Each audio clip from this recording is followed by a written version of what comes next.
俺の財宝か？欲しけりゃくれてやる。探せ！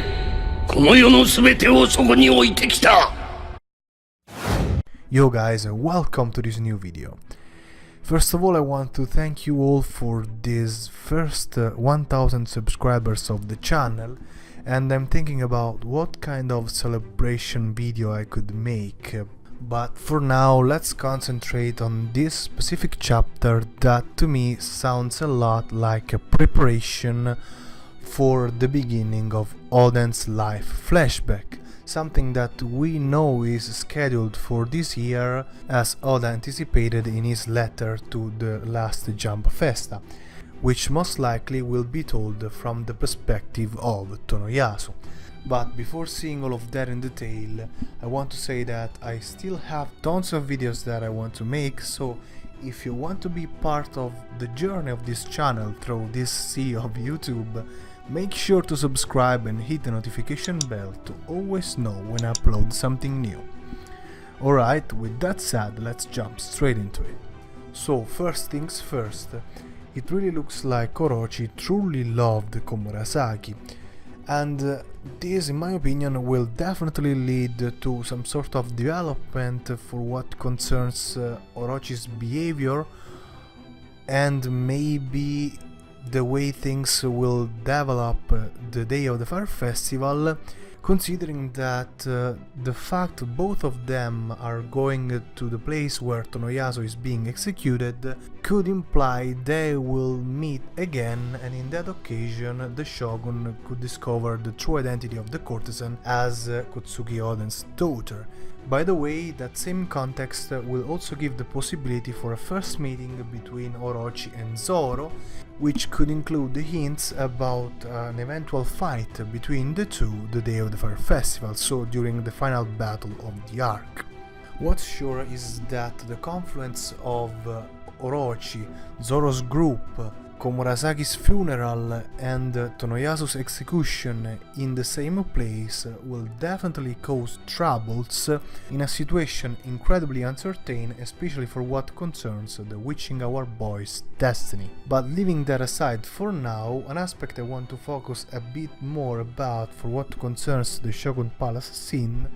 is Fukurokuju's loyalty. Indeed, we discovered before that he was originally a servant of the previous shogun, which was Kotsuki Sukiyaki, so Oden's father, but later he supposedly betrayed him to serve Orochi, and as often happens in these situations, it's always unclear if the loyalty to the new leader is true or fake and due to some particular circumstances. But in this case, Fukurokuju seems truly concerned about the shogun's reputation, and this specific behavior, in my opinion, becomes more interesting if put in contrast with Kyoshiro's. Indeed, even if the Yakuza boss apparently is similarly concerned about maintaining Orochi's status and honor as leader of the country, the fact that he actually spared Komurasaki's life and most likely also helped her escape makes his words sound more and more those of a traitor the more he talks about the courtesan and her funeral. So overall, the sensation is that Oda wants to maintain an atmosphere of mystery and uncertainty about what this character's goal truly is and which side he truly is on. And considering that we discovered Tonoyasu's true identity as one of the previous daimyo of Wano Kuni,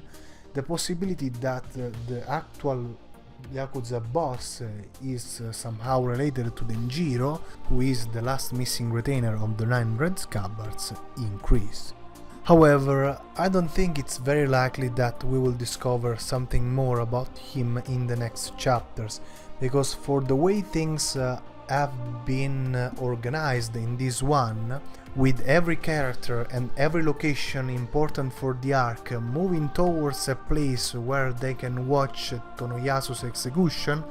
implies that everything will be focused on the Witching Hour boy's last words, which for this reason will clearly be the aspect, the passage that will allow the arc to pass to its next and supposedly final phase. The Udon scene is no exception,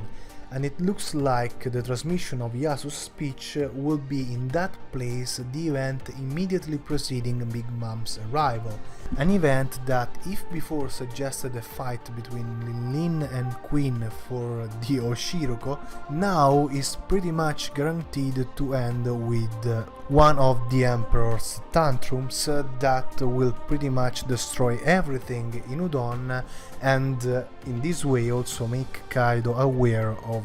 her being inside the Wano country. But if this outcome at this point is kinda predictable considering how Big Mom wants to eat that specific dish,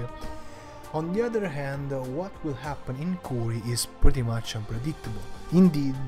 even if Kinemon and Inuarashi very cleverly managed to incite Shuradoji and the Beast Pirates against each other, it's difficult to say if this will be enough to convince the leader of the Atamayama thieves to join the Nine Red Scabbards' cause, and this could be where Yasu's speech will truly be important for the Kuri part of the arc. So what's left to understand is what this very speech will be all about.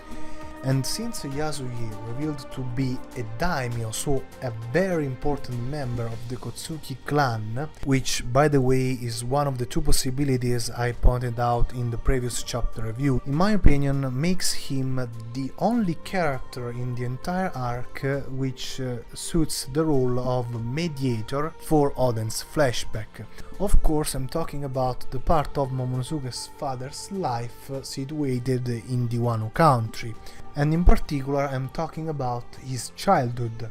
which most likely he and Tonoyasu lived together because they are relatives and they had about the same age.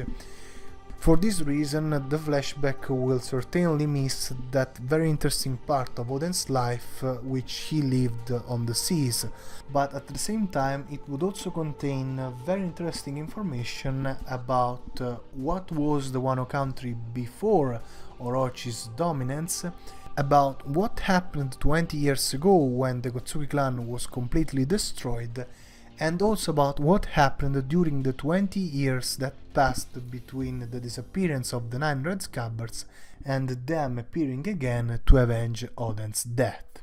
So if I'm right about the flashback, which I'm 100% sure is about to happen,